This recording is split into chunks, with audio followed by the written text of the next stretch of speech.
101 on KFWB News Talk 980. I'm Bob McCormick. Virgin America has just launched a fare sale. You want to go to San Francisco first class? It's almost as cheap as going coach and driving. And we'll have that for you coming up in 30 minutes when Travel Zoo is here. I'm Bob McCormick, and we're talking about sex, money, and your work, your love of your life or the love of your career, and we think you should have love in both areas.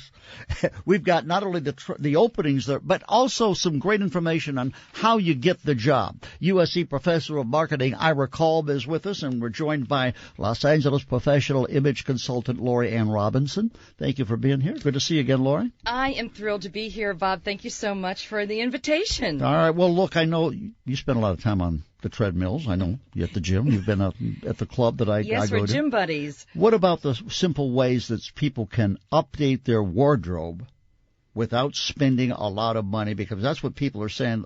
Hey, I got to go to this interview. I haven't bought a suit in 3 years, 4 years. Does it matter? Yes, it does matter if you have not bought a suit in 3 to 4 years. You know, styles have changed. This is a big investment for you. This is when you want to dress your best, is when you're going on an interview. This is not the time to wear something too terribly dated. So if that suit that's 3 or 4 years old is looking a little shabby, a little dated, now's the time to get a new suit, because you want to look your very, very best. Put your best foot forward, because you have about 7 seconds to make that first impression. That's it right? now? That is it now. Oh, man. And Ira, probably you can help me out there. That is basically what they are saying. All recruiters are saying that it's like less than 7 seconds. They're going to size you up and know whether or not you're going to be right for the job. Visual impact is so incredibly strong before you even open your mouth. Yeah, I agree. And some simple things you can do if you just want to update your wardrobe. You don't need to spend $1 million to look like $1 million. And I teach that all the time, that there are some simple things you can do. If you have a basic wardrobe with some neutral colors, you could add in some more current accessories, change things up a bit, and have fun with that. And shirts and ties for men. I consider shirts really almost an accessory if you're wearing a suit, because you can change those out. And women, jewelry and scarves. Always wear a tie to an interview. Always wear a tie to an interview. Always wear a suit to an interview. Not a sport coat. I suggest a suit. For the first go-round, definitely a suit for a man or a woman versus... Someone's transitioning from a corporate job into a more casual environment, like they're going to Apple. They're going to Yahoo or Google. Now, that might be a different story, right? That is a different story, because your closet most likely is filled with business wear. So you look at that closet and say, I can't wear this to my current job. I'm in a business casual environment. And unless you're wearing some type of a uniform situation, like at the Apple store, where they will hand you a T-shirt and you wear jeans and sneakers, and that's the way it is. But if you're going into something that's a little bit more dressed up business casual, what I suggest you do, just to start off, take the trousers from the suits, from your corporate suits, or for the women, slacks and your skirts, and then you just kind of dress it down a little bit. You just wear a wonderful sports shirt with it, or a sweater, or a cardigan and blouse, and just kind of ditch the jacket, and then eventually start buying. Is the bar higher for women on how they're going to look? Yes. I think both, but especially women. We have more things that we will wear that we can go wrong really easy with. What do you mean? We can go wrong. Something a little too short a skirt, too low cut, too tight. But that's what they've been seeing on all the ads, Ira. Yeah, that's true. I mean, But when you're going in a business interview, you want to, you want to be a little more conservative. But as I said before, I think the main thing you have to do is research the company. Steve Jobs is famous for having kicked people out of his office if they were wearing a coat and tie. Yeah. So, you got to research. Yes, definitely do your homework and see what the corporate culture is. And if you can get your hands on a dress code, do that too. I mentioned, though, that with this latest study that shows 45 to 64-year-olds are having a tough time finding a job. They can look ridiculous if they try to look too hip, though, right? Yes, too young. It doesn't serve them well. You know, a 50 to 60-year-old body does not look good in 20-something clothes. It just doesn't work. So you can modernize your look and wear something a little bit more modern cut-wise, but not ridiculous, and not go with something that's too terribly trendy, because you're just going to look not put together. It's just going to look like you're trying too hard, and people can smell that a mile away. Also, think about your hair, too.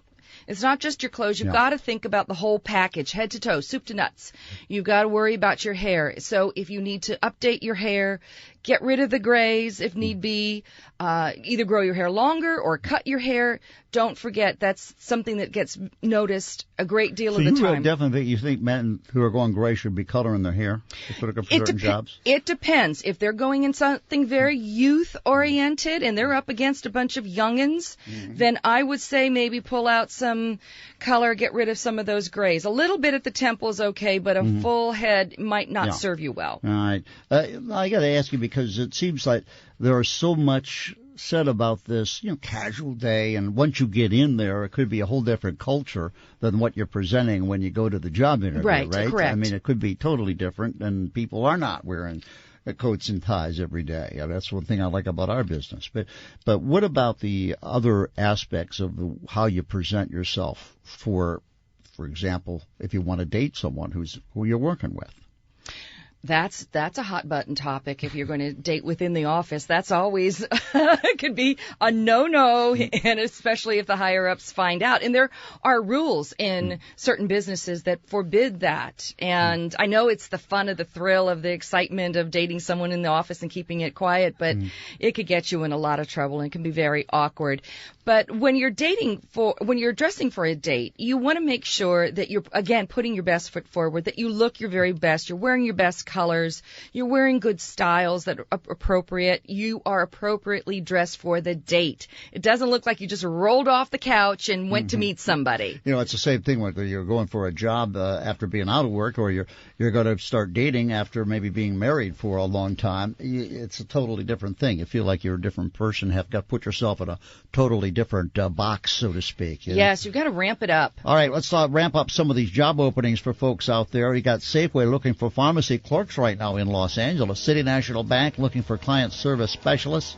AAA looking for a branch agent. Union Bank looking for retail financial analysts. And Cheesecake Factory, they've had a lot of success lately, looking for benefits specialists. So if you're in the HR area, Cheesecake Factory may be the place to go. Union Bank also looking for retail financial analysts. Just some of the financial companies in Los Angeles looking for people now. Coming up, would you believe that there are a ton of truck driver openings? We'll have that story for you in less than 5 minutes at 9:46. 10:05.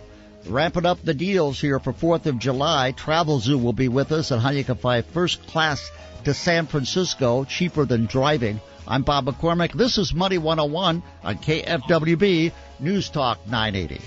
Want to hear your story? 888-539-2980. 888-539-2980, our toll-free number.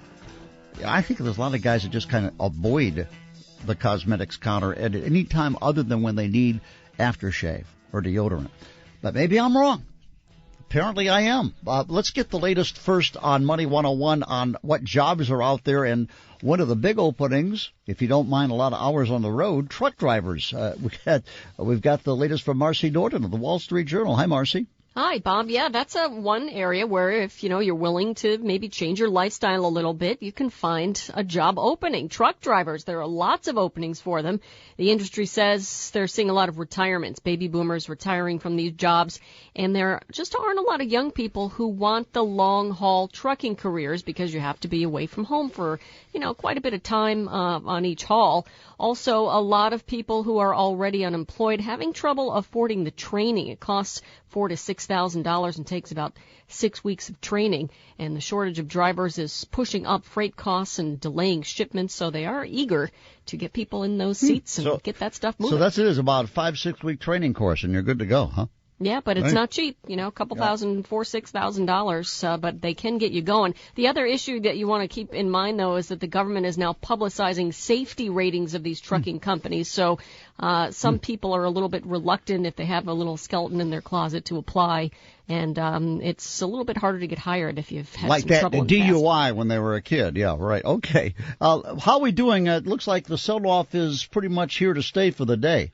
Yeah, I wouldn't count on a turnaround today. Everybody's worried about Europe, not only here but overseas, and we're looking at losses. The Dow Jones Industrials are down 156 points now at 12,483. The Nasdaq's down a steep 56 points. The S&P 500 down 23 points. Of course, all this is also pushing crude oil prices lower, down another 1.5%. We're at $78.63 a barrel. All right, thank you, Marcy. Sex, Love, and Money Week continues here on Money 101. We are with Ira Kalb. He's a professor of marketing at USC. And Lori, image consultant Lori Ann Robinson, men are using cosmetics more, but what kind of cosmetics are we talking about here, Laura? We're seeing more and more lines coming out for men's cosmetics. And not to worry, guys, they're not pink and blue and fluffy packaging. They look, they look like guys should be using them.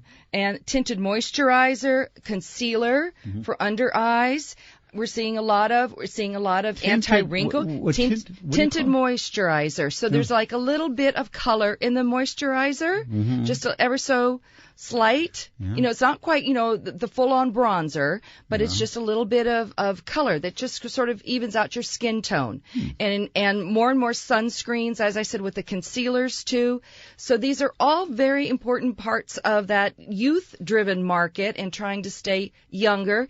And guys, you have to worry about your face just as much as the women do. So there's more of those products coming out. And so don't be embarrassed going to the counters. They're available at the big department stores along with some of the beauty supply type stores. What do you think, Professor? Are we going to see cosmetic ads aimed at men? Well, I'm sure we are. We're already seeing it. Deodorant, but come on. We're already seeing it. Skin toner? Come on, man. Where are you seeing it? Seeing it on TV. Really? Yeah. In a basketball game? Not at a basketball game, not at a fight, no. All right, okay. The guys that are watching soap operas. Yeah. Oh, okay. What are the three biggest challenges that your clients face, Lori, when they're trying to improve their professional image? Not having a clear understanding and a vision of their personal branding. And what I mean by personal branding, it's not only just your appearance, it's your social skills, your communication skills. So they really don't have an idea of what it is that they want, how they want people to perceive them. So they need to really focus in on that. That's a big challenge for them, along with being stuck in a certain era, never really evolving past a certain area. And I like to call it staying in your glory days. Maybe that's when you were doing particularly well in your business or your relationships, and you're stuck there. You're stuck in the clothes, you're stuck in the hairstyles, you're just stuck and not moving away from that and into something more modern.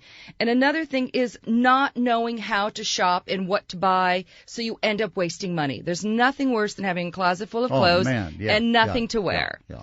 So those are big challenges that I find with my clients. Or a bunch of stuff on the shelf, like you said, of lotions and all that. You can't remember the last time you used that. Exactly. Okay. So what do you advise people who are self-conscious, like they wear glasses, maybe they're a little overweight, maybe they're losing their hair? Glasses have also come a long way. When you see these NBA players that don't need glasses wearing fashion glasses. Exactly, they are. What's the deal? It's becoming a coolness factor. Yeah. It's an accessory, and they'll put clear glass in them if they don't need them. Sometimes it's a really great frame your face type of thing, and a lot of people look a lot better in a pair of glasses. So don't be afraid of them whatsoever. That whole thing, men don't make passes at girls who wear glasses. That's old way of thinking. And as far as balding goes, embrace it. There's nothing you can do about it. Perhaps unless you do the whole hair plug situation. Or you just shave it off. Or shave it off. Yeah. Work with a good barber. Have them help you. There's only certain guys that look good with their hair shaved, though. Their head shaved, right? There are certain guys that look great. Look at Michael Jordan. Yeah. Right. What would you tell the professor here? Now, look, he's got close cropped hair. He's got a full head of hair. It's close cropped. But he looks like a professor. So thanks. So let's make him hipper. Let's make him I hipper. think, if Professor Ira wanted to maybe grow his hair a little bit and maybe that would get into putting in some product and to have it shaped, he could grow it on the top a little bit more and keep the sides. Little mousse in the hair. A little bit of, little something in that hair. Been there, done that. In earlier days, I've done that. In earlier days. Yeah. And you have to work with the texture of your hair always. That's first and foremost. Yeah. You have to make sure that whoever you, the stylist or whatever. It's a big difference, but someone cut your hair, it can look terrible in 2-3 days. Sometimes it's worth it just to spend the money, get somebody who's good. You don't want to skimp on this either. Yep. Hair's very important. It's your crowning glory. You do not want to skimp on a good haircut. Okay. Give me the 3 things that you think people need to know. They want to improve their image, Lori, for the job that let's put it like this. They're divorced now. Mm-hmm. They're looking for a job, looking for a new life. How do they kind of tone it up a little bit? Right.